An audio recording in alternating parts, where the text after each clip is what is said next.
Well, thank you, John, for the introduction. Welcome everybody to the Bay Area. Thanks, Roman and John T. for your support with this conference. Glad you're all here. Yesterday was a nice sunny day. I woke up this morning, it was foggy, so whoever brought the fog in, thank you. We needed it. Stay, bring more. We need the moisture. Again, welcome. So, I should speak here, I guess. Yeah. So a couple of years ago, for those of you who were there in Wake, I spoke about the Affordable Care Act. And this is 2 years further down the road, so I thought we would have a little further discussion about some topics that I found interesting. And in theme with the conference in Gemini, I'm not sure I know how to pronounce that word. I'm not sure what it means exactly, but we'll bring that wrinkle in also. So to start with, there'll be basically 4 parts to my talk. We'll have definitions of some measures of quality and outcomes. We'll talk about the Supreme Court ruling. I think that's maybe not going to work.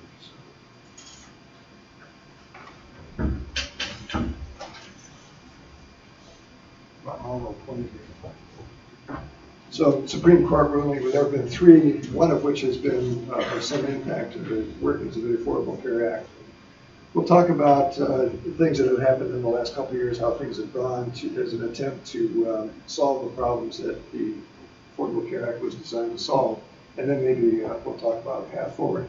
Could somebody turn the lights down, please, over here? You can see the board. Over there. No, it's right behind you. Right by I think over here by the door. So we'll start.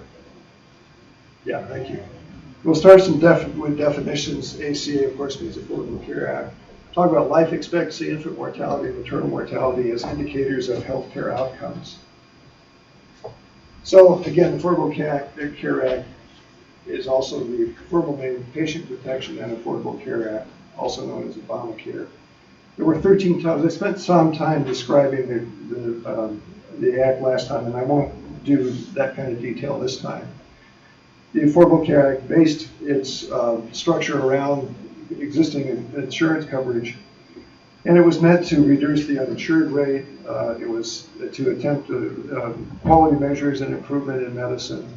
It was meant to control costs. Insurance exchanges were developed to market the programs the insurance companies were providing. 4 tiers of coverage were proposed. There was the bronze, silver, gold, and platinum levels. Working from the bottom on up, there was more coverage, but more cost with each of the various levels. We'll talk just a little bit about that today.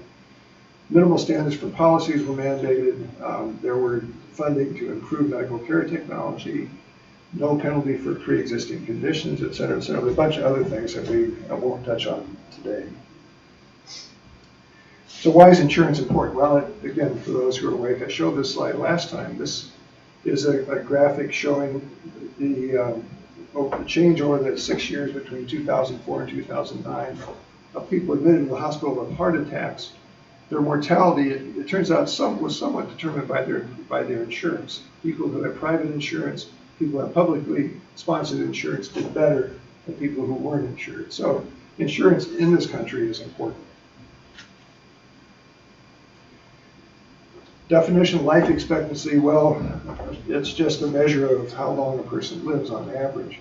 So if you say just life expectancy, that means somebody born today would be expected to live a certain number of years. That depends on the country. This is the United States, depends on the ethnicity and the gender. But if you take, say, sort of a typical person, which would be these middle lines, either a black female or white male, the 50th percentile here would give you a life expectancy of about 80 years, something like that. So that's more or less the average number that we use. Again, if you look at a specific subgroup, whether black or Native American or Latino, you would have a slightly different curve. But the number I've used here for discussion is just the average across the country.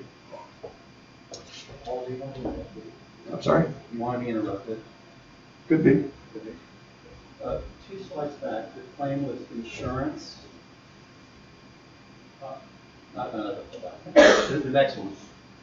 You said insurance coverage matters. Yeah. I mean, Is the claim that insurance coverage matters, or insurance coverage is a proxy for class and other? I'm just using it here as a measured outcome. There may be correlations between class, social class, and the amount of insurance coverage. Uninsured people tend to be poorer, poor people tend to higher. And there are ethnic compositions also. We'll talk about maternal mortality. It turns out there are ethnic considerations there, yeah. But I'm just looking at insurance. I mean, Okay. Obviously, Okay. it's I not, thought I heard a causal claim that this argument off. yeah, no, it's not the only variable. There are many variables in this. Yeah. Could you repeat the question by? Oh, I'm sorry. Question was, is there something else involved with these kind of outcomes in this slide than insurance alone? Is that a fair question? A fair rephrasing of the question?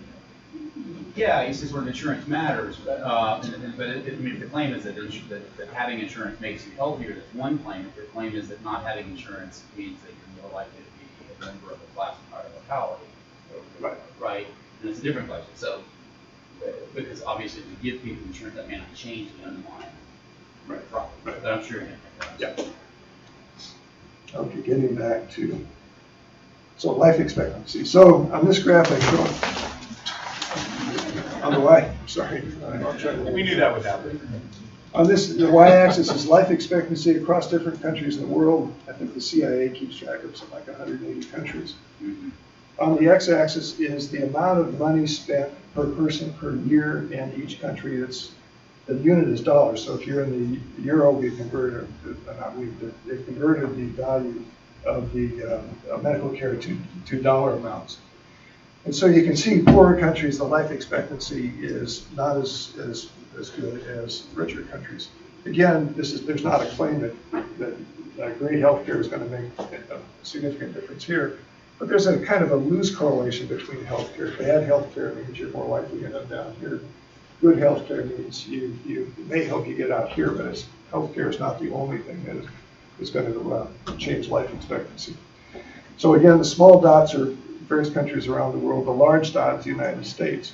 Most of the times I've looked up this information, the United States is usually far and away the most expensive. This time there are a couple of Scandinavian countries out there with us.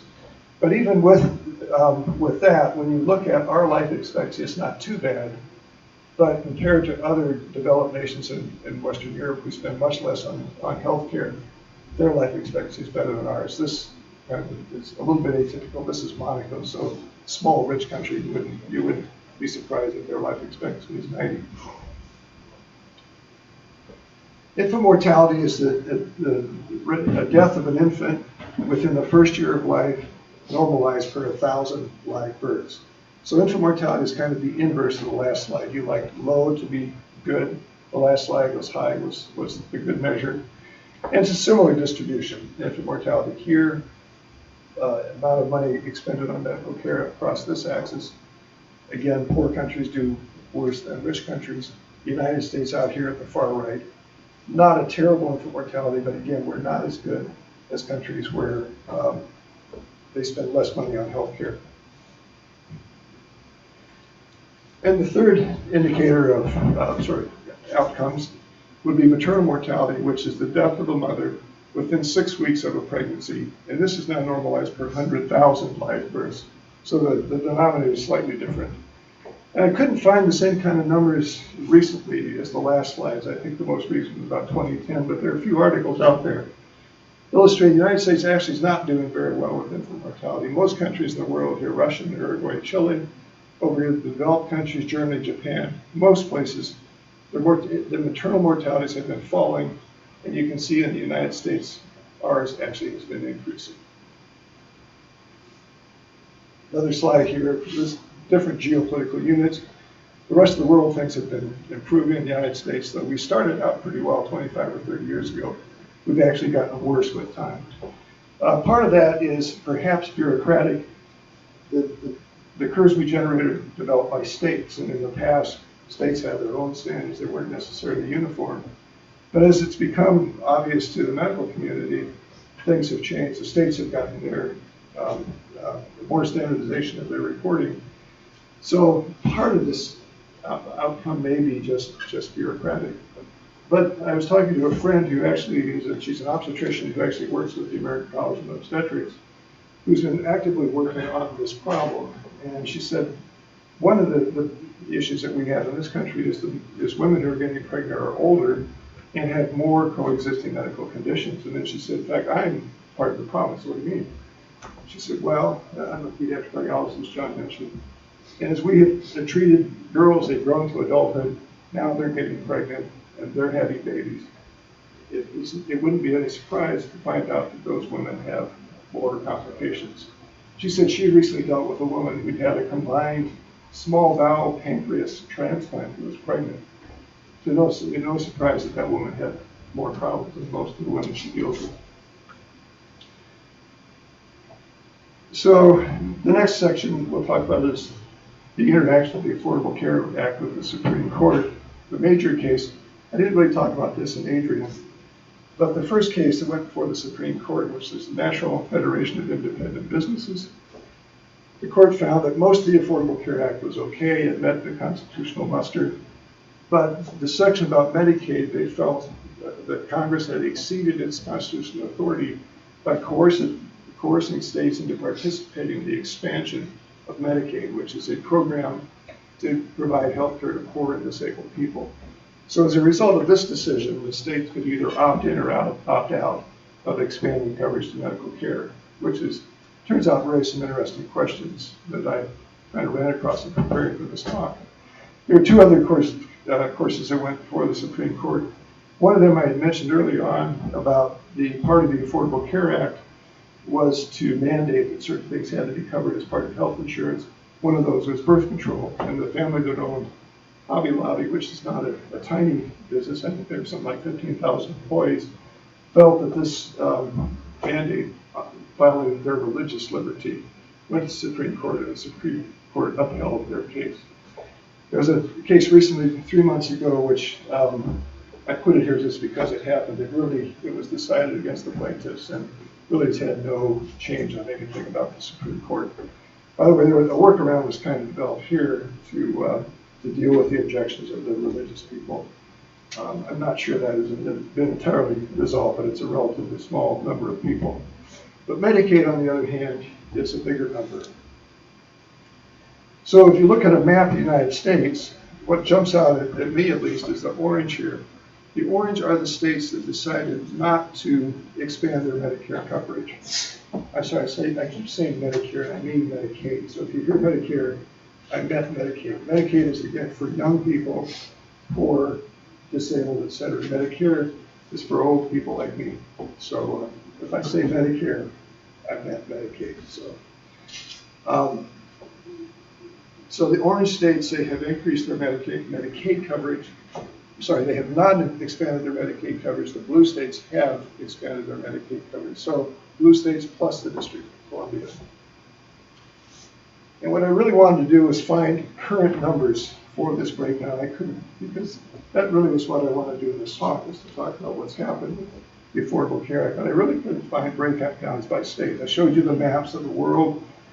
The CIA has great numbers on all these different countries, but I couldn't find any numbers on the amount of money spent per person per year in each of the states, except for 2009, which of course was before this concept of the non-expanding states even was available. But when you look at these numbers, back then, the states that didn't expand their coverage, which are again the orange, spent about $6,500 a year per person on, the states didn't spend, that's what was spent inside each state on medical care. And that, again, that's from all sources. So people who lived in these states spent $6,500 per year on medical care. And people who lived in the expansion states spent about $7,300. So that's actually a significant difference. I put one mark up here, DC, Washington, DC, that entity is not really a state, but they spend more than, in 2009, they spent more than $10,000 a year per person on medical care. So, enough with the Supreme Court. Question is, it's been 2 years, are we making progress in some of the problems that Obamacare was supposed to address? Problems that I'll talk about here are the uninsured, talk a little bit about outcomes, where we are, costs, as Obamacare broke in the budget, as was concerned it might do, or in fact, is it bringing costs under control? And finally, there was concern about how Obamacare is going to kill jobs. How are we doing there? So to start with the uninsured, I showed this slide 2 years ago, starting in 1987, 2012. You can see the number of uninsured people in this country went from about 12% to about 16%, at least on this graph. For some reason, the numbers on this graph are different. I'm not sure exactly which technique is the legitimate one, but a different study suggests that the uninsured rate was perhaps as high as 20% just prior to the initiation of Obamacare. It stayed about there. And then once Obamacare began kicking in, the insurance rates began to fall. Well, if you take this graph and bring it up to date as recently as, I think it was Wednesday, the Huffington Post, maybe not the major source of medical information, but there's an article breaking down the number of uninsured people by state and by whether or not the state had expanded their Medicaid coverage. And the states that didn't expand, again, are shown in orange. About 12% of their population remain uninsured as of, as I say, about 3 days ago, as compared to 8% of the patients of the states in whom Medicaid was expanded. So, again, I'm not trying to make correlations here. I'm just showing you what the data is. I'm not sure what the cause and effect of these things are. But if you look at life expectancy in the states in whom Medicaid was not expanded, life expectancy is about 78 for that group of patients. If you look at life expectancy in the states in whom Medicaid expansion did occur, life expectancy is 1 year more. The patients here look to be 79 on average. Infant mortality is the kind of the mirror image. Again, we wanted a high number with life expectancy. We wanted a low number with infant mortality. And you can see the states that did not expand Medicaid coverage have a higher incidence of infant mortality, about 7 per 1,000 per year, as compared to the states that did expand Medicaid coverage, a little more than 6 per 1,000 per year. Again, these are both significant differences. I've indicated a couple dots here. This is, remember I pointed out how much money Washington, D.C. spent per person per year. Their life expectancy is among the worst in the country. Infant mortality is almost the worst in the country. We look at maternal mortality. In fact, Washington, D.C. has the highest mortality in the country. Our nation's capital has the highest maternal mortality today. If you look at the difference between the states that expanded Medicare in the blue and those that didn't expand, it turns out there's a slightly higher difference here, but this was not significant. Question. Yeah. Why is DC year in and year out so much worse off? Well, I don't know. It's possible that it's part of the way the city is governed. This is certainly getting way out of my area of expertise, but my understanding is they have a city government, but they're really controlled by Congress. And if Congress doesn't like what the city government does, they override it. For example, I know there was an initiative to legalize marijuana maybe 6 months ago in DC, which was the citizens voted to legalize marijuana. The Congress vetoed that. So it may have to do with intranecine politics between the city and the federal government. But it's a standalone unit. It's not part of the state of Maryland. It's DC, and its ultimate authority is the Congress. So my guess is it has to do more with Congress than with the city, but I really don't know, frankly. Next question about problems that the Obamacare was supposed to address was the growth of healthcare expenses. Years ago, we were really concerned about, everybody was concerned, the politicians, even organized medicine was concerned about the rate at which healthcare expenses were increasing every year. It was far above the rate of growth of the economy. And back in the 1980s, I think medical care was something like 10% of the economy, and then it was up to 15%. Now it's about 17%. And you can see the graph has been sort of generally tending downward. And the last few years, sort of as Obamacare began taking effect, the growth of medical expenses have basically paralleled the growth of gross domestic product. But beyond this, it was hard for me to really get much good information there. For example, when I Googled growth of healthcare expenses, this is the page that came up.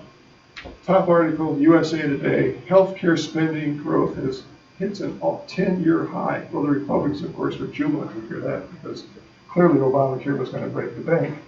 8 months later, healthcare spending growth at the lowest rate ever. So it went from one of the highest ever to the lowest ever. What's that mean? I don't have any way to square that circle. I think we just need to further follow things out a little bit further and see what happens.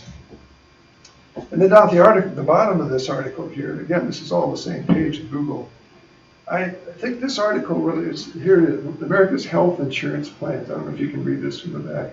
Rising healthcare costs. I remember seeing this article about 3 months ago. Where this came from is that health insurance plans are supervised by every state. They all have their insurance boards, and the insurance companies have to submit their plans for 2016 in July of 2015 because they need to go through it. They need to make sure that patients are getting a good deal, insurance companies are going to be able to make it, et cetera, et cetera. And the open enrollment period starts in November, so they need to get this stuff done in the summertime. So when you look at what this means by rising healthcare costs, you get things like this. So here's a plan, a study that analyzed what happened in a bunch of cities for the silver premiums. Remember I talked about bronze, silver, gold, platinum. So this is the second premium. And this is the change from the purple is 2015, the green is 2016. You can see in Minneapolis, there was an increase of 18% in premiums last year and 28% this year, more than almost 50% in 2 years. Portland, 6% last year, 22% this year. Well, these are pretty alarming numbers. But it turns out when you read the whole article, you can take things out of context. If you look at just those two numbers, you say, wow, that's pretty bad. But when you look at other cities, these numbers aren't quite so bad. And you get down to these cities, in fact, in Seattle, things are 10% better after a 9% decrease last year. So, I'm not sure what to make of all this yet. I think we'll know more about 2016 probably in about a year. And finally, the last thing about this topic is the Republicans are concerned about how the Affordable Care Act is going to kill jobs. So this is the Federal Reserve plot of all employment from 1940 on.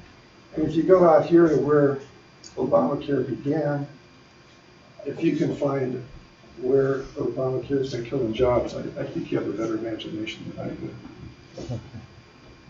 So my assessment is similar to what the conversation between Henry Kissinger and Shaw and Lai. Kissinger, what do you think of the French Revolution? Shaw and Lai, well, it's too early to tell. I think it's still too early to tell where things are going.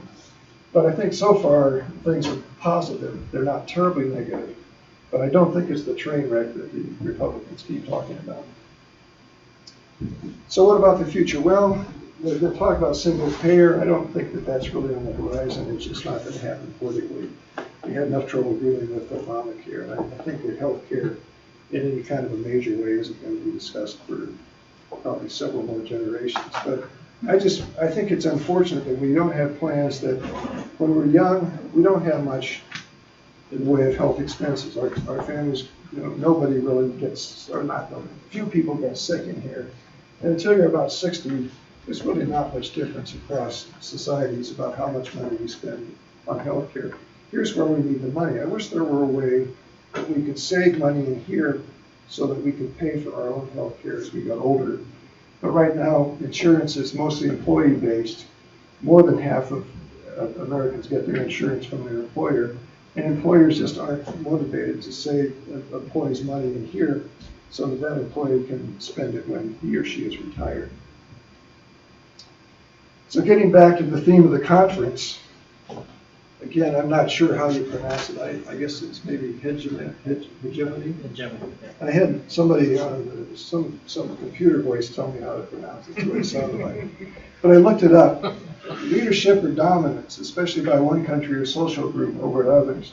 And I think that's what's going on in this country. If you call, let's say the social groups we have here of interest are the politicians, you have people on the left and you have people on the right. And the people on the left, it's sort of envisioned have been pushing Obamacare onto the country. The people on the right have been fighting to get rid of it. And I think we really don't need that. We don't need one of those groups to win, to keep beating each other over the head. We have a federal system here. We have 50 states. Why don't we let the states decide? We have 127 million people living in states that did not increase Medicare, the Medicaid. Yeah, sorry, I keep confusing you. We have 192 million people living in states that did increase Medicaid. So right now we have basically two experiments, if you will, about how medical care is being delivered in some of these states. In medicine, I keep hearing talk about big data. We have all these fancy computers and these programs. We have a bunch of studies that we can look at. I was talking to Tamara Zuniga-Brown, is that your name? About how her group is being affected by this health insurance because places she's worked, the employees are cutting back, employers are cutting back on the hours the employees spend. Well, that's another variable. We have a lot of these things that we can look at, and we have 300 million people. So what we need to do is break it down by state. And this guy's probably mad about Obamacare. He lives in this, maybe he lives in a state that would opt out. Let him opt out. Let's see how they do. We have lots of ways to track the data. We have lots of ways to track your spending. Is his way better than his way? So I'll leave it at that. So, again, All right. Thank you for coming in. Yeah. Thank you, Paul. Maybe turn the lights on this one. Questions? Yeah. My wife runs a free clinic in Washington, and there's been a decrease in some of the uninsured people that they treat. But there's been an increase of people. What do you mean by that? Well, she runs a free clinic. Yeah. It's a free clinic. You got 4 people come in, and they have volunteer doctors and nurses. Yes. And what they're seeing more of are people who basically have Medicaid. It's not gonna, it's not gonna. They're seeing people who have Medicaid, Yeah. but can't find a doctor. And they're also seeing people who have insurance, but can't afford either the insurance payment and or the initial deductible. And that's part of the major problem with this whole Obamacare, whatever it is, ACA. And for example, you point out all the cities or states that have opted into Medicaid, but next year they're picking up the whole tab, and I don't know if they're ready for that. I mean, that's just my theory of it. I don't know. Well, so the question is that I guess the observation would be that the finances of health care in this country is somewhat schizophrenic. Yes, that's a very fair assumption. And that Obamacare hasn't solved all of the problems. Well, it's creating new ones. It solves some, and it's created. On the other hand, it's a big system. Would you expect anything different? Really? I mean, seriously. And I don't mean to be flippant, but No. I'm not being someone either, and I understand it. But I think what was unexpected was the fact that all these insured people yeah. have to use a free clinic, which is kind of like they're not supposed to because it's supposed to be for the uninsured. Yeah. But they have no place else to go. They can't afford the $5,000, $10,000 deductible. Well, I think if we had a relatively rational system, I think there should be a way to solve these kind of problems. Unfortunately, it's this.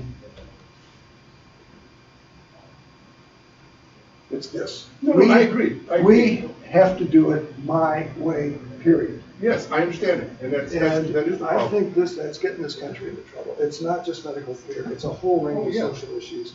If you broke it down by state and let the states work it out, I think we'd be much better off.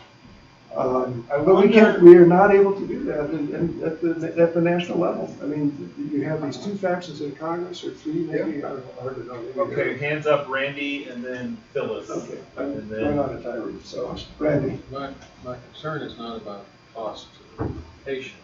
My concern is the reimbursement levels to the physicians.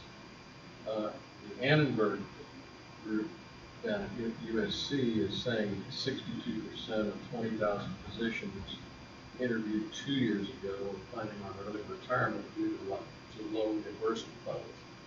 On the home front in Texas, this year, the guy that did my endoscopy, my family physician, my podiatrist, have all declared that they're retiring at the end of this year or sooner if they manage to sell the practice. My sister, who's the only private family practitioner in the Bryan College Station area, everybody else is sold out to the corporations. She's the only independent family doctor down there. She's planning to retire pretty quick too, because she says we just can't pay our overhead on not just the ACA reimbursement, but on Medicaid and all the other federal programs.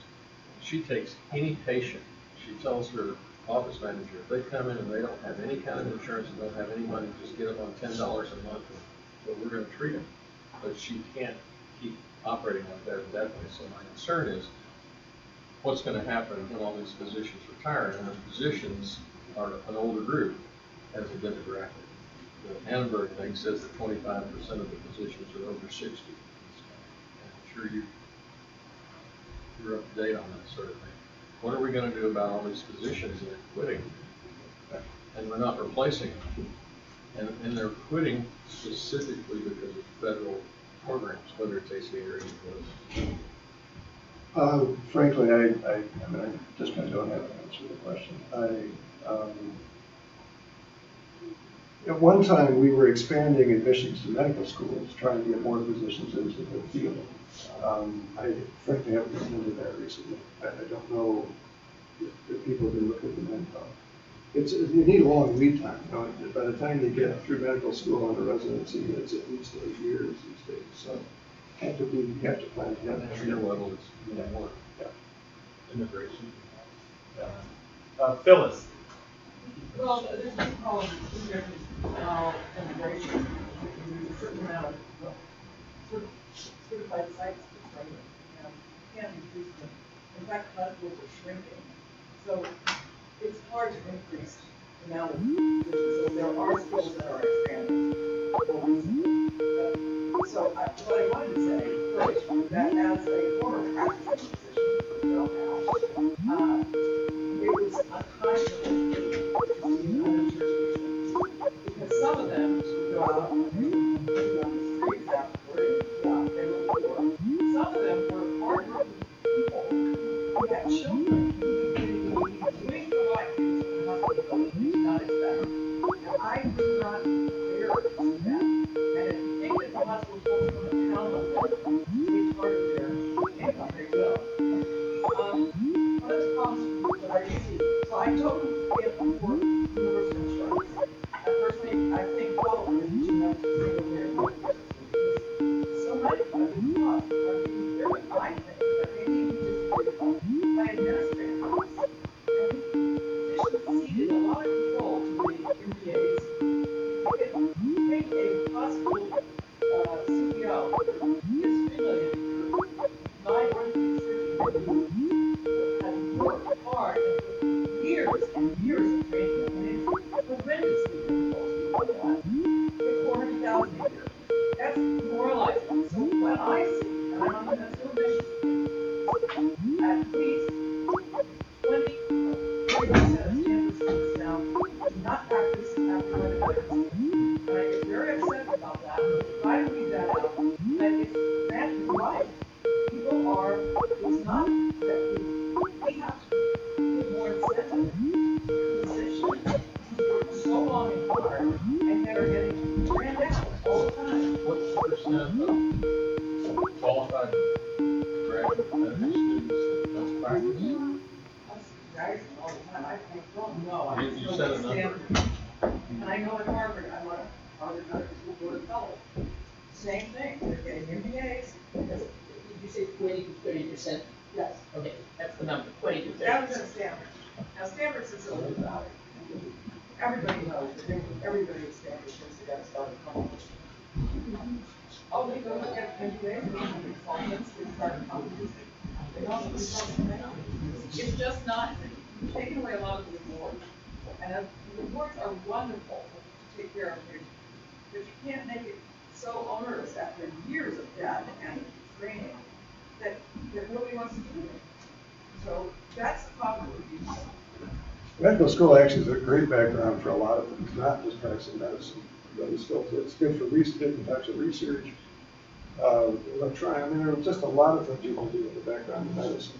And that you can still see patients at the same time you're doing a lot of this stuff, so it's good preparation. But again, not everybody does what most physicians used to do. My dad was a physician. Everybody in that generation went to medical school and became a doctor. It's a different world out there. I always thought the most versatile degree was a PhD in Hispanic studies. Jack of all trades. Everything but surgery. So, any other comments? Bert, David A. Westbrook. Lovely presentation. There's been a bunch of stuff in somebody that scores about finance. I'm very skeptical of the accounting on which a lot of this rests. Right? It's a notoriously. It's complex. It's not just complex. No, Enron's complex. This is something else. You've got a bunch of things in which prices are set by different bureaucracies, not evenly. Right? There's been a lot of stuff in the Times about this. I know Michael did work for business school. I know Michael Porter at Harvard is working on this. But a lot of things are presented in the medical context as if they are derived from a competitive market when they simply aren't.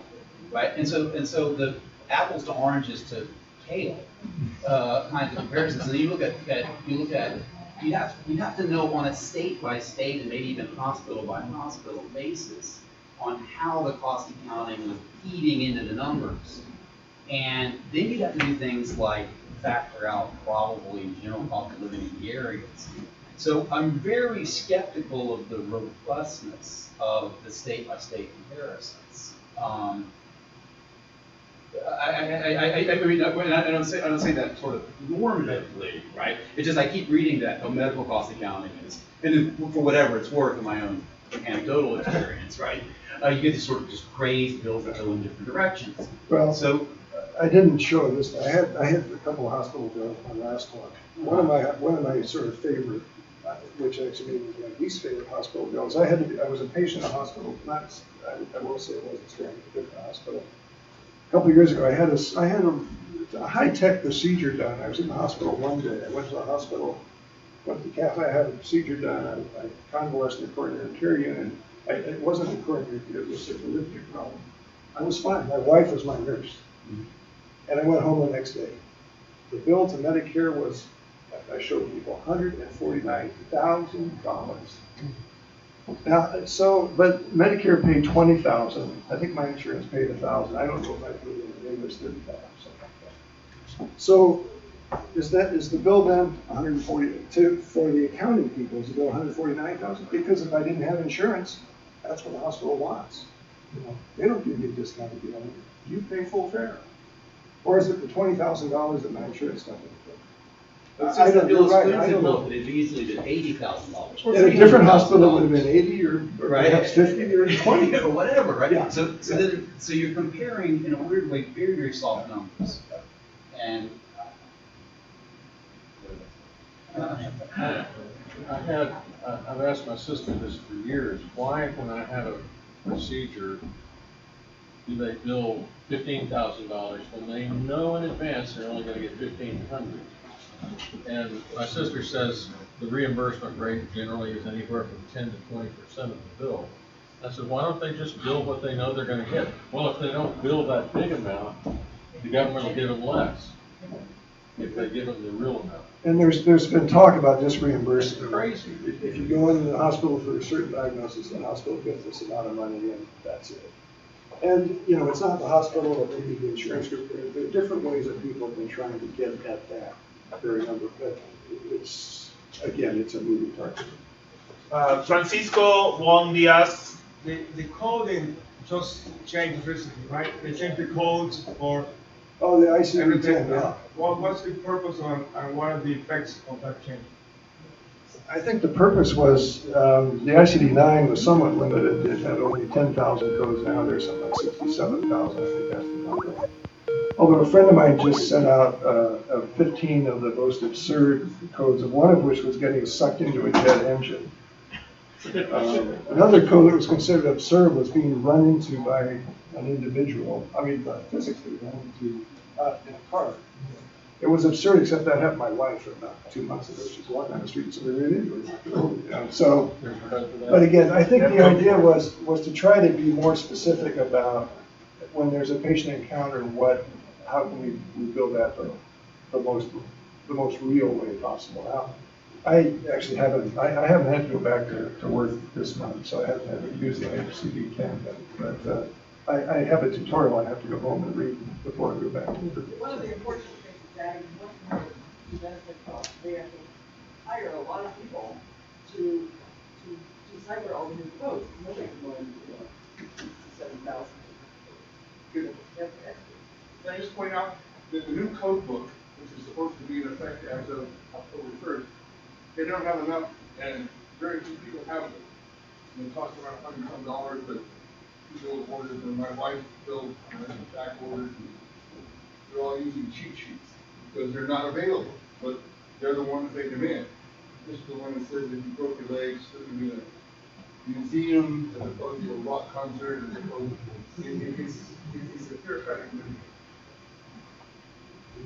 Yeah, the question is, there is the insurance company involved here. And is there any distinction in insurance accounting or insurance law for healthcare, property, auto, real estate, or it's all the same? And my second question is there a taxation system different for insurance and this, it may or may not make a lot of money from what's I guess to answer your first one, I think, again, it's not a particular area of expertise. I think there are a number of health insurance companies only, but I think there are also plans that also cover other eventualities, housing, or personal, et cetera. I think Blue Cross Blue Shield, for example, is purely medical, but and I can't think of an example of one that does medical plus the others, but I think there are several. In terms of, that's way beyond my area of expertise.